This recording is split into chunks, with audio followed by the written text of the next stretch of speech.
Coming into that Balasana pose, reaching the hands forwards, the toes shine back, hips sink onto your heels. The knees are as wide as you need to be able to breathe fully and deeply.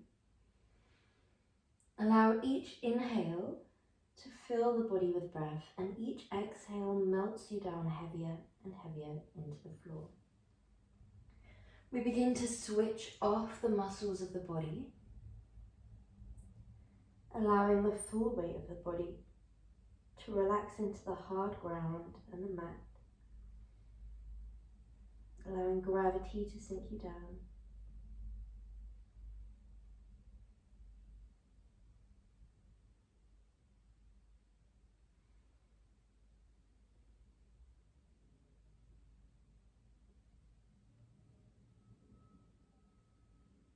When you're feeling ready, keeping your hands out in front, we're going to tuck the toes and lift up and back into a downwards dog.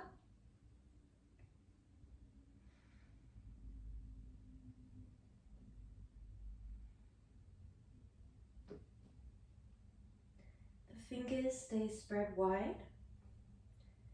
The shoulders are drawn down and across the width of the back. Yet the lower body completely disengages. The upper body holds us up, whilst the lower body completely relaxes, melting further and further down towards the ground.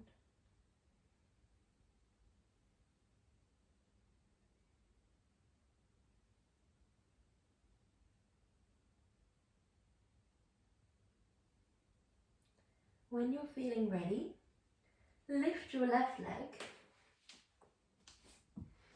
and then plant that left leg down into a swan position. We start off with the hands directly underneath the shoulders, and swan does look a little bit similar to Ekapada or king pigeon, but it's a little bit different in sensation, in the way that we don't need that foot dorsiflexed and out in front, parallel with the front of the room. Your hips don't need to be perfectly squared off. Once you've relaxed into your position and switched off the muscles of the body, wherever your body naturally lands is your perfect version of this pose.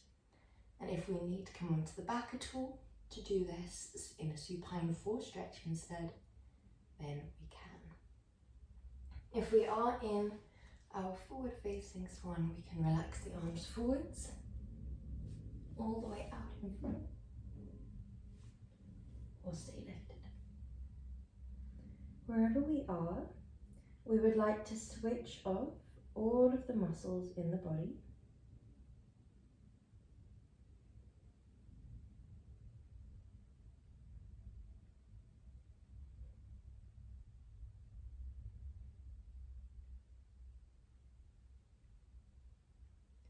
Allowing yourself to go a little bit deeper, past the muscles, beginning to allow this pose to target those deep yin tissues of your body, increasing your range of motion, bringing length and strength into the ligaments, lubricating through the joints.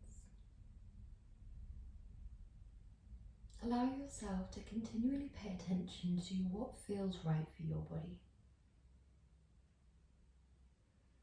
Whilst we don't need the pose to be constantly comfortable, we can allow the sensations to ebb and flow between intense and gentle. We can allow the sensations to rise and fall.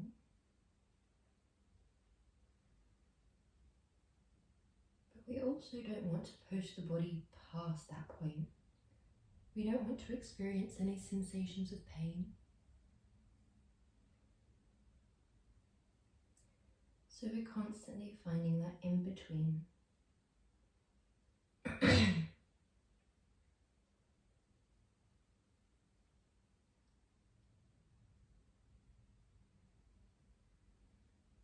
When we allow the sensations to be halfway between not feeling it at all, and feeling it far too much, then it allows us to stay present. It allows our awareness to settle on the body.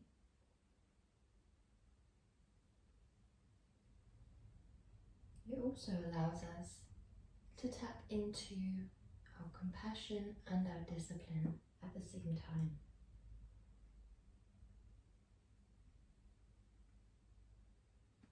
Allowing yourself to sit with and breathe through sensations in stillness and in silence, even when they feel intense.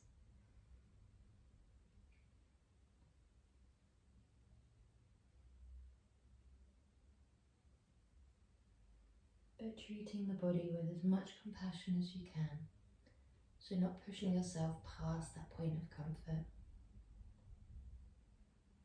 Taking restorative adaptations wherever you need, such as incorporating blankets, pillows, bolsters. Whenever you're ready, we're going to draw the palms underneath the shoulders, tuck that back foot, and then gently come up into a downward dog. The legs are relaxed, the upper body is engaged. Fingers spread wide and pressing forwards and down. Shoulder blades protracting wide and down the length of the spine.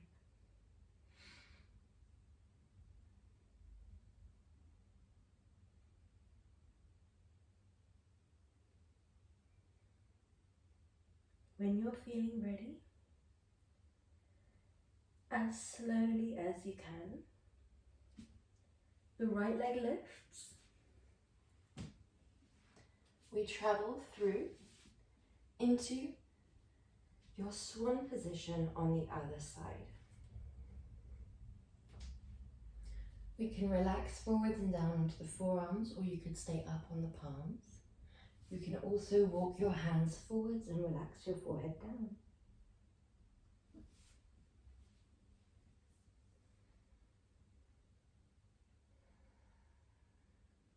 Allow that heaviness, that switching off through every muscle in the body. Trust in your awareness of your own body and your ability to decide what feels right for you. Trust in gravity in the pose. And we'll often find something that we refer to in yin as our edge, which is the point that gravity lowers you down to.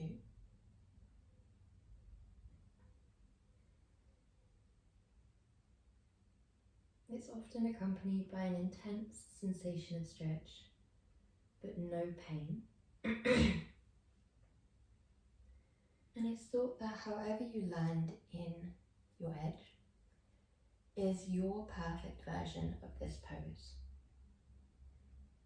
So there is no right or wrong.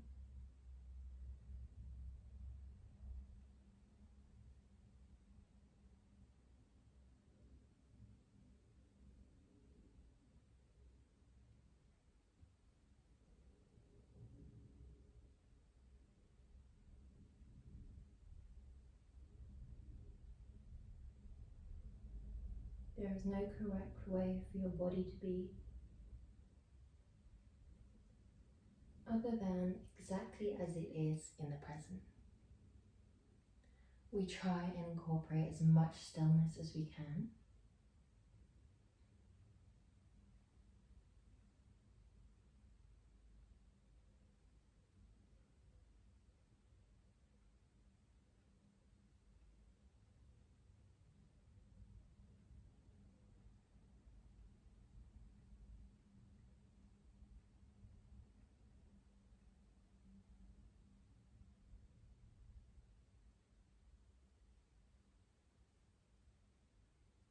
We're here for 2 more breaths.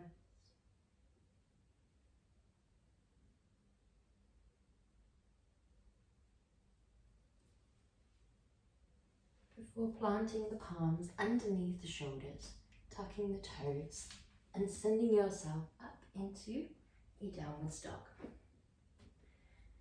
This is our final downwards dog counter pose. So just really allowing yourself to relax down through the lower body to get the benefits through the heels, through the backs of the knees, through the muscles, allowing that complete heaviness.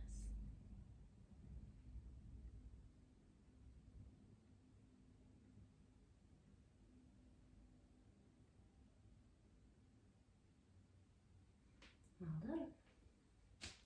Then coming down. So we're moving into another pose here, which we have a few options for. You might want to grab a blanket for your legs, or you might want to turn to face the other direction on your mat, like so. So, option one, we draw the knees wide, we sink your hips back towards your heels, and we relax your arms forwards, like so. A nice, simple down face hero. Option two, forearms plant down. We draw the hips forwards so that from a bird's eye view, your knees are aligned with your hips. We draw the shins so that they are parallel to the walls by your side, and then relax down here into what we would call frog. We do have the option to draw a bolster underneath our hips in this pose. If you would like a gentler approach, draw your hips forwards and your big toes can touch. So we have a few options here. If you find it hard on the knees, then grab a blanket underneath the knees. Whichever pose we are in, we allow that complete heaviness, a complete switching off of every muscle. The switching off of the muscles is not only amazing for the physical body, but we're also drawing from traditional Chinese medicine theory that there are ley lines of energy that run through your body.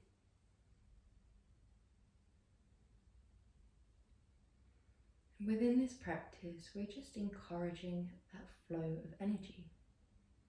Specifically in this pose, the stomach and spleen meridians through the inner groin and inner thighs.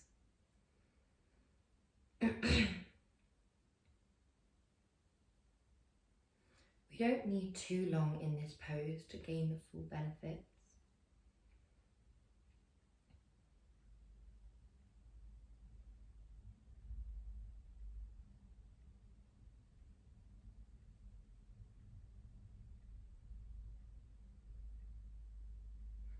Well done.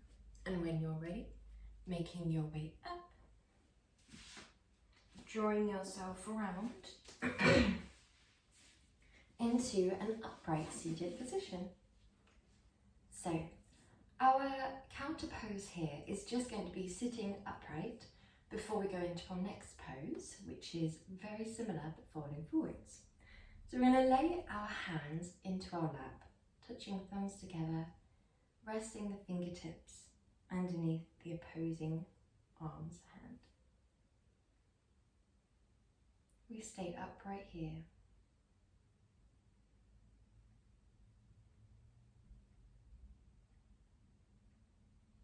Allow your awareness to travel towards the sensations within the hips.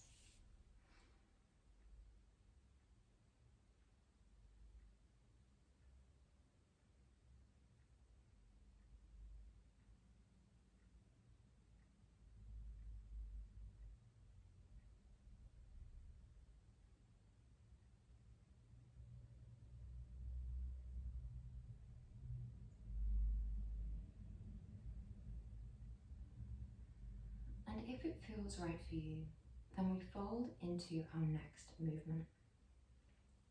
You could grab a pillow and lay it out in front of you to relax down onto, or you could lay your hands to face upright and relax forwards, down by your side, or even underneath your legs.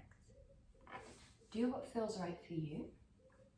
Becoming heavy here, relaxing everything down.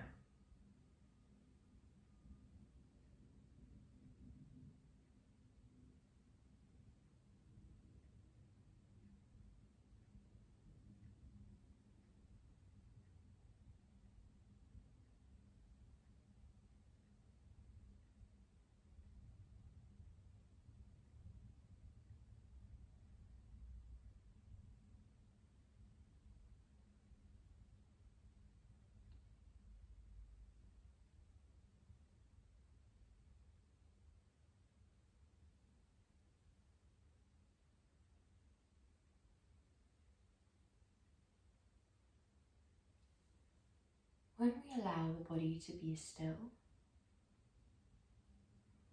completely unmoving, all bar the breath flowing in and out through the torso,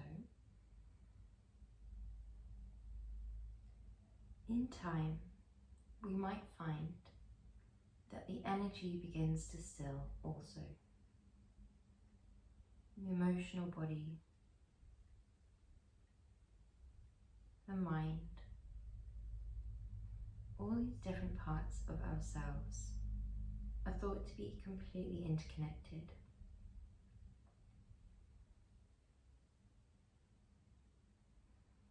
Similarly to how moving the body can wake up the mind, fueling the body can feed the mind, stilling the body can still the mind. It often takes quite a while, so we place no pressure on how we should feel,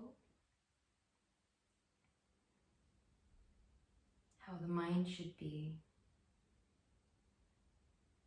We place no pressure on ourselves to be completely void of thought.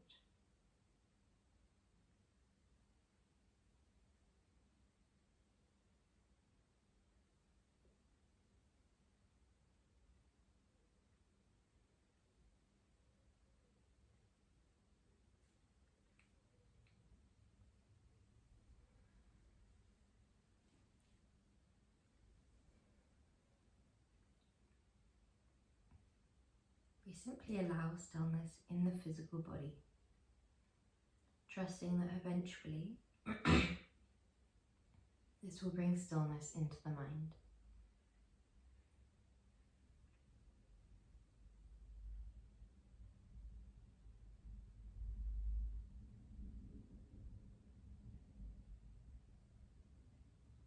When you're feeling ready, we slowly guide up. We take our left leg and we hook all the way up and over. Imagine scooping that leg up and round. So rather than having the knee over here, the sole of the foot down, or anything like that, it's a real lifting and guiding up and over. If the knees don't stack, that's absolutely fine, as long as we have the energy of guiding that leg round.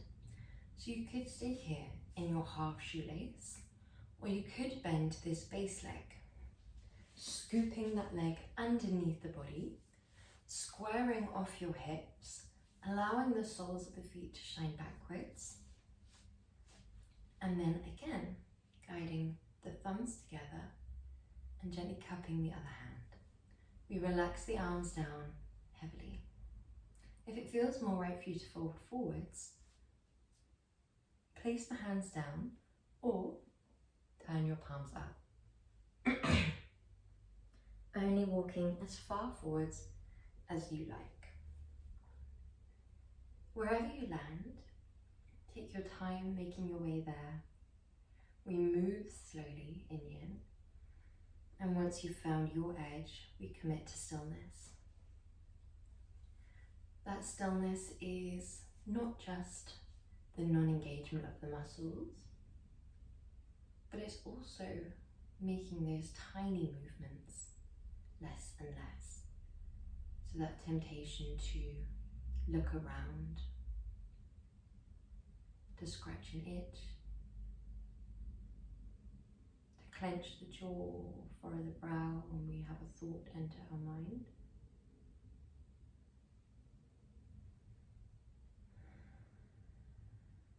The releasing of the muscles in the face can be a really nice way to release a thought. Because we don't want to push thoughts away, it can be a nice way to shift yourself back to present by simply observing the muscles of the face and softening them down. Observing the shoulders, relaxing them down. Making your way down through the body, melting down muscle by muscle. Because just as stilling the physical body can still the mind, tension in the mind can bring tension into the body. So we're just taking what we know about how interconnected all these different parts of ourselves are and reverse engineering it as a tool to relax us down through our nervous system, through our mind, and through our body.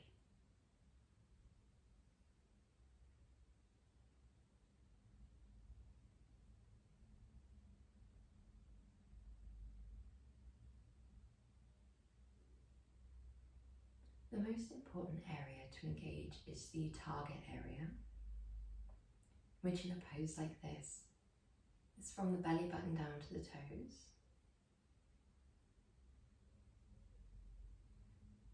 Depending on where you have tightness, you might feel it on the inner thighs, the outer thighs, the hips, the pelvis, the knees. Allowing your legs to be switched off will allow you to target these deep areas of the body, to target the meridian system, stimulating the healthy flow of energy.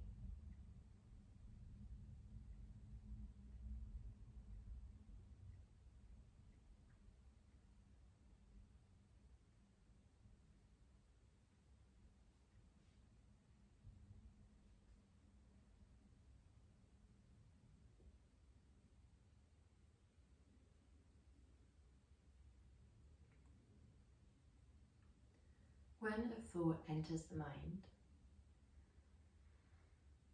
we allow ourselves that permission, just as we do within the body, to be completely still. We witness from a place of stillness,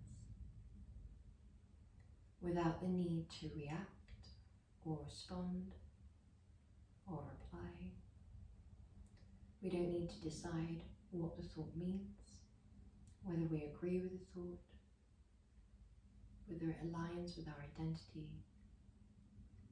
We don't need to reject it by pushing it away, but we also don't converse and pull it in. We observe its existence, and we allow ourselves just to reframe, rather than the thought being a reflection of who we are, what we feel. In Yin, we perceive thoughts as something separate from us.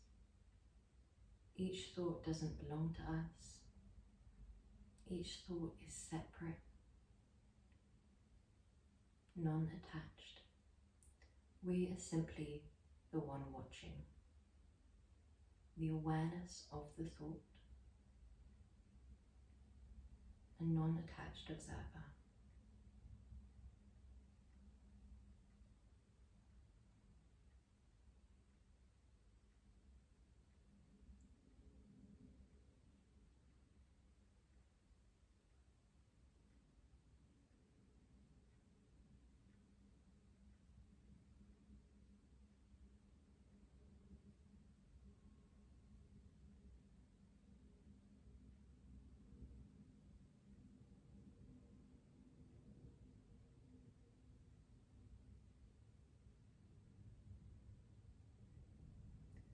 When you're feeling ready, we take that top leg and guide it out in front. We take the bottom leg and guide it out in front. We're going to come into a little counter pose here. We're just coming down onto our back before we go on to the other side. So we lay down, hands can lay wherever. You could guide them back or down onto your tummy or by your side.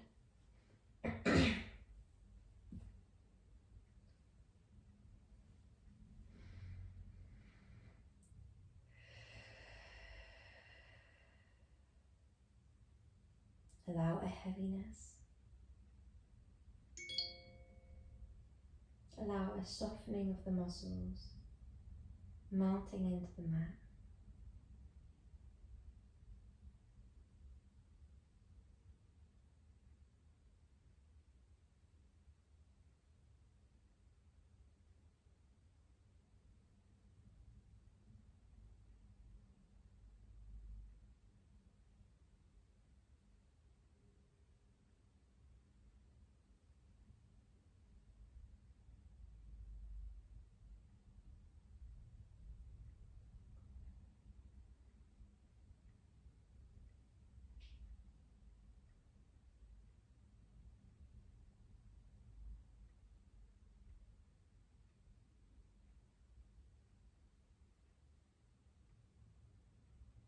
When you're feeling ready, as slowly as you can, we make our way back into a seated position. And this time we're going to draw the opposite leg up and over. So we guide the right leg in. We use our hands to enter into and out of positions wherever we need. Okay. So the sole of that right foot is shining back. We scoop it as far around as we can, so it really guides in towards the side of the pelvis. It's up to you whether you leave this leg long for half shoelace, and you can absolutely pop a little blanket under there if you need. Or we scoop that base leg round for full shoelace. Wherever you land is your perfect version of this pose. We'd like to start with things like our hips relatively squared off. We'd like to start with no pain, but potentially a sensation of intensity.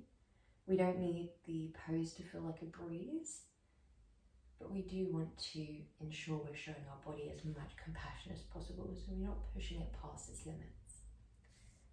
Once you've found that perfect balance, that nice in-between, we either take our mudra, or you can draw your arms down by your side or out in front, whatever feels right for you. We relax the arms into the lap, relax the shoulders, the back, the hips and the legs. And then from the belly button up, you can choose where you engage or bring a bit more yang energy. For example, if you're completely collapsed forward but it hurts the back of your neck to be fully relaxed, then draw the back of the neck long. You'll probably find that the more engaged the lower body, the more intense and uncomfortable the sensations will feel. So the more we switch on the muscles, the more resistance to the pose there is, and the more intense the sensations become. The more you relax into it, the more the sensations begin to ebb and flow and dissipate over time. Often what starts off as a very uncomfortable, intense sensation can dissipate into what feels really enjoyable, a pose that you don't really want to leave. And the same can be said for that yin energy itself. Often when we come into our yin practice, especially if we've had a busy week or a busy day so far, we might be in a bit more of a yang energy, the energy of doing and being productive, on the move and action. So asking the body to be still and expecting the mind to follow suit, expecting the energy to just shift can feel really uncomfortable.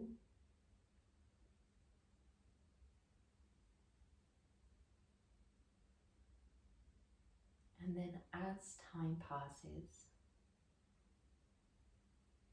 the more we commit to stillness in the poses, the more you relax the physical body.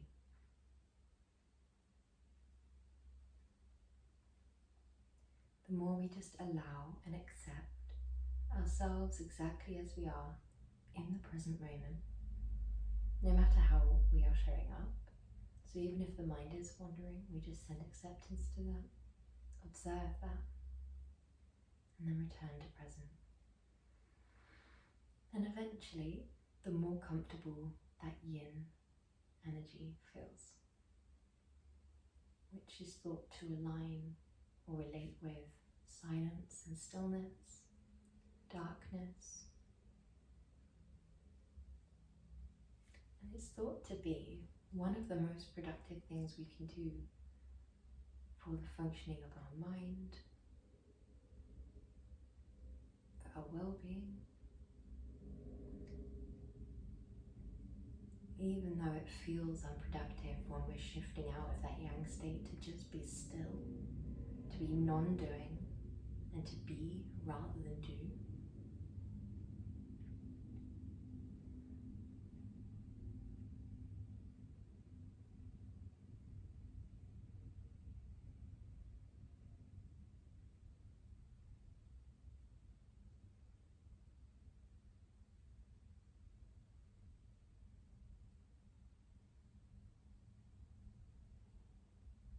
When you're feeling ready, as slowly as we can, we're going to move out of this pose. So scooping the legs round. And we're going to lay onto our back for our counter pose.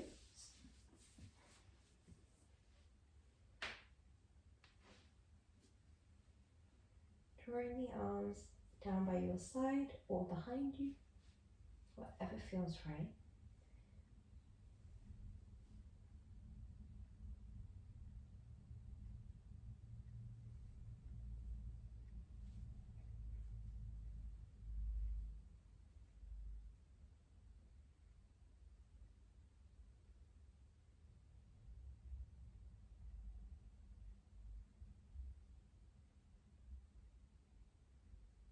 When you're feeling ready, we're going to come into our next position. We're going to take hold of your elbow, your opposite elbow, and draw your arms behind you until you're framing your head. We're going to step both legs towards the bottom right corner of your mat. Both arms come up and over towards the top right corner of your mat. When we come into this gentle boomerang or banana, we allow ourselves to completely switch off the muscles, falling deeper into the pose. And when we say falling deeper into the pose, we mean falling into that yin-like essence. We don't need to physically fall deeper. In fact, you might become a little bit less bent laterally as you relax the muscles. That's absolutely fine.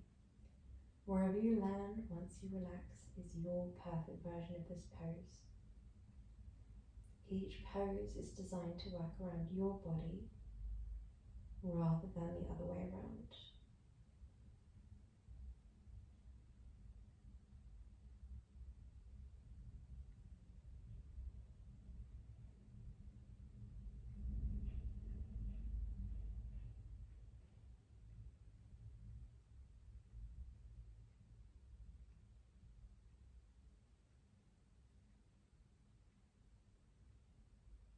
If your mind begins to wander, simply observe where it wanders to.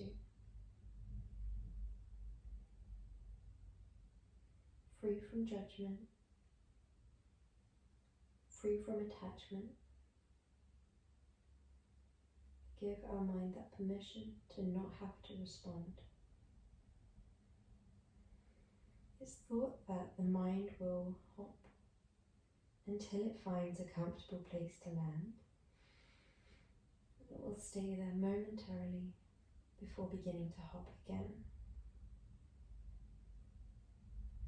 So similarly to how we switch the body off, allowing yourself to just exist and be, accepting the pose and the body exactly as they are.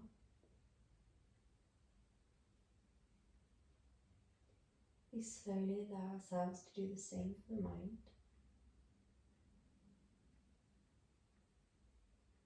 Continually sending acceptance to wherever we find ourselves. Whether you find a singular thought floating in or a full-blown conversation.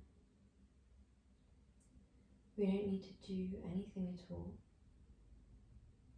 We don't need to decide why we had the thought.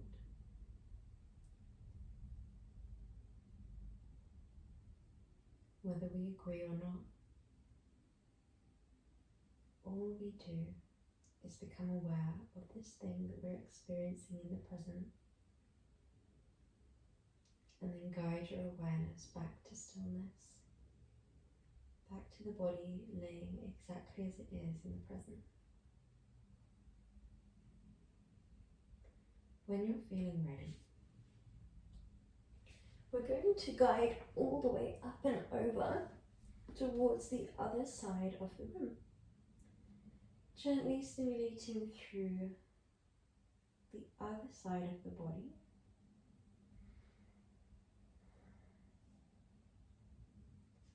The meridians that run down through the side body are thought to relate to feelings of release, forgiveness, and letting go.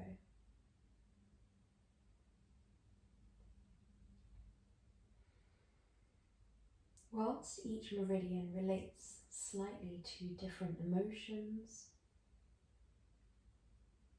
and different internal organs, it's thought that when in balance or flowing harmony together, this meridian system allows you to feel a sense of well-being, a sense of balance and energy.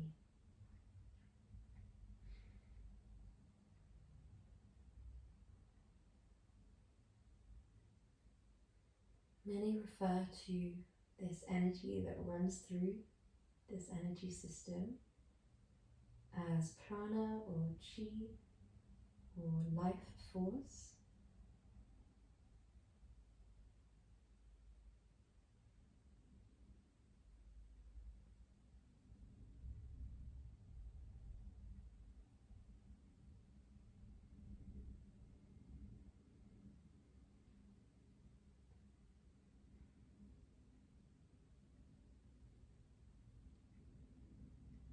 However you choose to observe it, if it relates to you at all, if it resonates,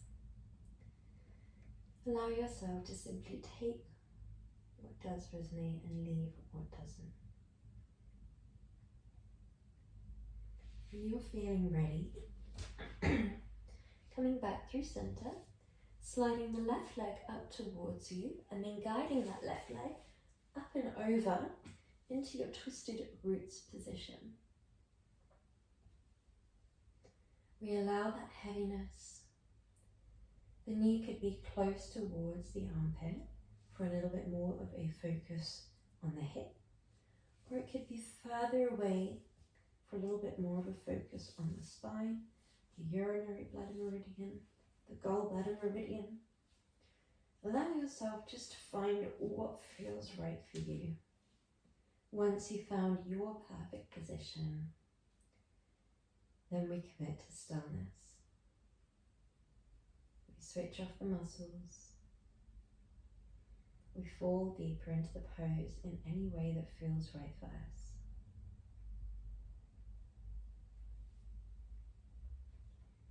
The mind can wander quite a lot in yin. Often at the start it can be simply due to the discomfort of silence. The mind will naturally want to fill that. And many believe that as we go through the practice and begin to relax down more, that we can begin to release tensions from the body that we've stored within the physical body. That these can re-arise as feelings feelings or sensations or shifts in energy. Allow yourself to free yourself from that need to decide where thoughts have come from. You don't need to decide whether it was the ego or the identity, whether it was a habitual thought, whether it was a soul whisper or from the body. All you need to do is observe in silence, free from the need to do anything at all. It can be like shining a spotlight on the inner workings of the mind, on how interconnected the mind, the body, the breath, all of these different parts of yourself are. When you're ready, we're swapping onto the other leg, making your own comfortable transition.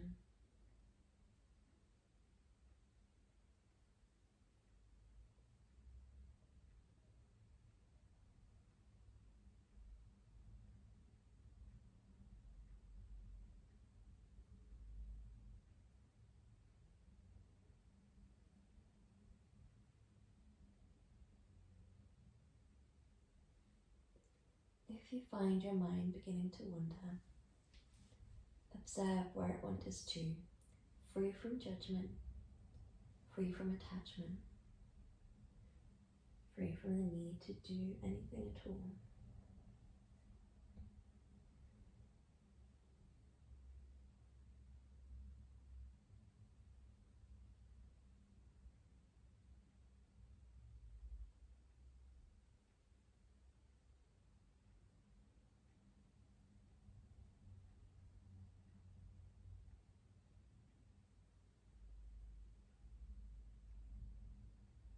When you're feeling ready, we're coming into our Savasana.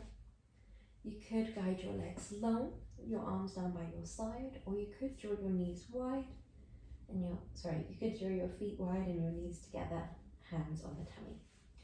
Do whatever feels right for you. And we're just going to welcome in and allow that stillness and that silence. We start by stilling the body. We still the pupils, whether the eyes are open or closed, whatever feels right for you. We allow that slow breath.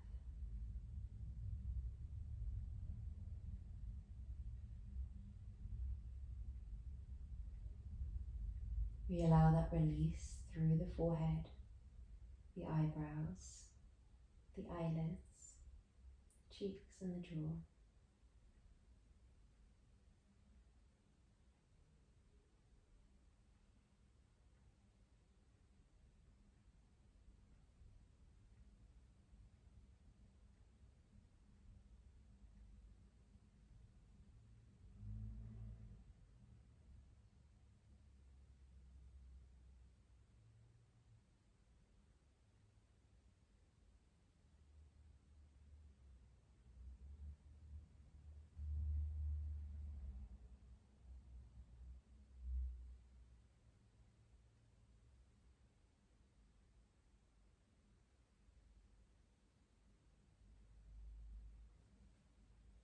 If your mind begins to wander away from the silence, gently guide it back,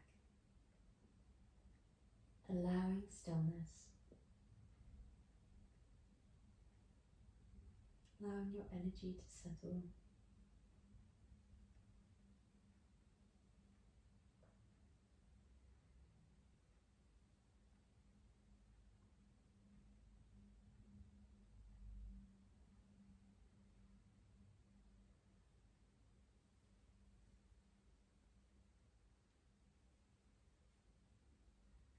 And then whenever you're feeling ready, as slowly as you can, we walk the feet together and we roll onto one side. We make our way up into a comfortable seated position.